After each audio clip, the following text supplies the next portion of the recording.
travelers,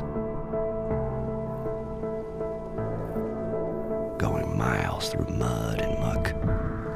Hey Jean-Luc, how's it going? Pretty good, Aaron. All right, so we got a Ghost Recon Wildlands trailer that dropped today, and we're going to go over some of the things that you may have missed. Now, for people who are just getting caught up, Ghost Recon Wildlands is a supposedly open-world co-op shooter from Ubisoft. It seems to be very much in the vein of, say, Far Cry meets Ghost Recon Future Soldier, and a lot of the mechanics in the game, especially from this trailer, seem to show combined arms. So the first thing they show here is a guy sniping. Yeah, so I'm assuming that he is covering his co-op buddies, that you kind of using the terrain to your advantage. I can have a guy get up on high and kind of like scope everything out while my buddies are kind of like getting in up close. Here we actually do see buggies with chain guns mounted on the top. So, I think to a certain extent, at least you will be able to go in with vehicles, guns blazing. And then I think you'll have the players who want to do the very quiet stealth runs, such as this scene here where they're basically shown sneaking in and putting C4 on a drug stash. So here we see a couple guys jumping out of the helicopter with some parachutes, again, very stealthy. And something I'm curious about is multiplayer-wise, how does this work? Is that a player driving the helicopter? Is that an NPC? So here we see them assaulting what looks like a much larger outpost. So again, I'm wondering if this isn't an instance or if this is in the open world itself. The scene here with the drone's pretty cool. That drone's straight out of Ghost Recon Future Soldier. It was used in Future Soldier to mark targets and then synchronize kills with a countdown. This scene is kind of interesting because here we see a stealth takedown as players invade this compound, but then later on in the footage, we see them take down two guards standing right in front of them. So I wonder if there's a stealth mechanic versus a gain their trust and then double cross them mechanic in this game. They show a couple of shots in this compound. One, I see a radio tower, which looks a lot like Just Cause, and I'm gonna probably throw this out there, but you can probably drop it. In the following scene, we actually see an alarm tower from Far Cry, which is a very Ubisoft thing to do. Here we got a special operations rib boat, which are commonly used in river and shore operations. But I think all they're trying to show here is that throughout this trailer, you see them flying in helicopters, you see them driving in boats, you see them on motorcycles and dune buggies. So I think they're just trying to show you that you will have a Just Cause level of freedom to roam the map.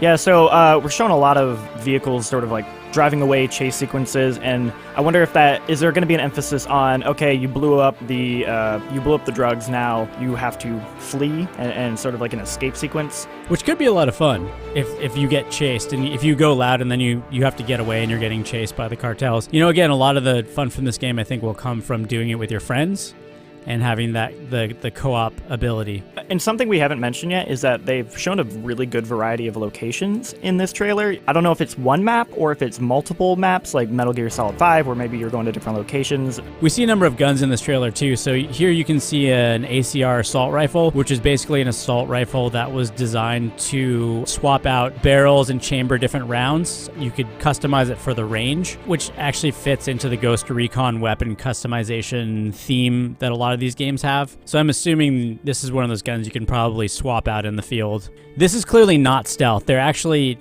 facing these two guys and talking to them. So this seems like one of those moments in the game where you might be able to gain a gang's trust and then double cross them. They have a scene of them walking in a village with civilians, and I think that could potentially be interesting because I think of games like Far Cry that have these open landscapes, but every person you encounter in those games is an enemy. And so the idea of, oh no, you actually have these locations with NPCs and civilians and, making sure they're not involved in a firefight could potentially be interesting. Whether you might have to get the locals' trust or win over the locals, it's a mechanic of guerrilla warfare. It'd be interesting to see if it's translated into Ghost Recon Wildlands itself.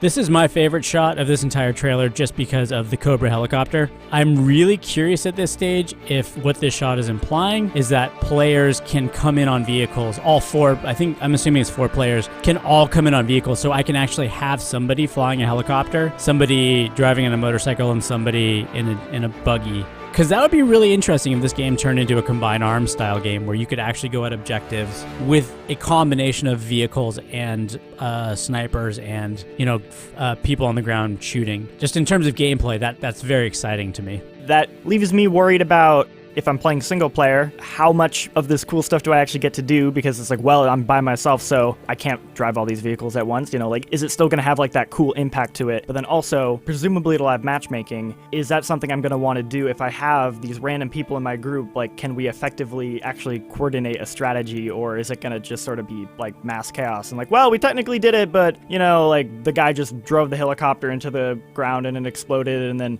like I guess I started shooting and it kind of worked out. Yeah, I think at the end of the day, the question is how GTA is this world, or how like instanced and linear is it? Because you can still have an open world, but then you just lock players into certain areas and limit what they can do. Again, like I think the big question is how much freedom do you have? According to this trailer, it seems like a lot, but again, this is an in-engine trailer, which doesn't necessarily mean these are the things that you can do as players. And we don't know which one of these are actually cutscenes. A lot of these scenes in the trailer have a very cinematic look, which makes you question, is that a scene where I'm actually escaping in a dune buggy, or is that like a cutscene? You just kind of don't know. All right, closing thoughts, Jean-Luc? I think the trailer looks amazing. Just like graphically, I think it looks great. And I'm very excited to see exactly what type of open world it is. You know, Ubisoft, they have a formula with their open world, and, you know, they've been showing like the civilian stuff, the emphasis on vehicles. They have the potential for this to be more unique than, you know, Far Cry could stand out, but can't really say until they actually show more of the game, which I assume they will at E3. At the end of the day, when you put combined arms co-op together in an open world, I'm definitely in. I'm pretty excited for the potential of this game, and yeah, we'll see at E3 what it is as a player that you can actually do. All right, thanks, Jean-Luc. Yeah, thanks. We are ghosts, and we do not exist.